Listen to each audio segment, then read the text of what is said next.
আসসালামু আলাইকুম। চারিদিকে মেপলের পাতাগুলো সব হলুদ লাল হয়ে গেছে। তো আমার ঘরের মেপলের পাতাটাও তো রং বদলাতে হয়, তাই না? তো রাস্পবেরি যা বাকি ছিল, তা আজকে শুক্রবার শেষ দিন স্কুলের, মানে এই সপ্তাহের শেষ দিন। ছেলে যা নেওয়ার নিয়ে গেছে। এখন রাস্পবেরির একটা সমস্যা হচ্ছে, খুব দ্রুত ছত্রাক পড়ে একটা দুটো সেকশনে। তো ওগুলো তো ওকে আর দেই না, ওকে ভালো ভালো বেছে দিয়ে দেই। তো বাকি যা ঝুড়াঝাড়া ছিল সেগুলোর পিন্ডি চটকেছি আজকে।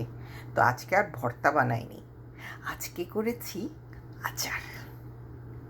তো আচারে দিয়েছি একটু তেলের মধ্যে একটু ফোড়ন দিয়েছি, 5 ফোড়ন, সাথে 3 কোয়া রসুন ছেঁচে দিয়েছি। একটু যখন লাল হয়েছে রসুনটা, তখন রাসবেরি আর সিরকা দিয়ে দিয়েছি। তারপর একটু মরিচের গুঁড়ো দিয়েছি। তারপর নেড়ে চেড়ে যখন একটু ঘ্রাণ সরালো, তখন দিয়ে দিলাম একটু চিনি। খুব খারাপ জিনিস। আমার কাছে ব্রাউন সুগার থাকলে বা গুড় থাকলে আমি দিতাম, কিন্তু আমার কাছে গুড় নেই, শেষ।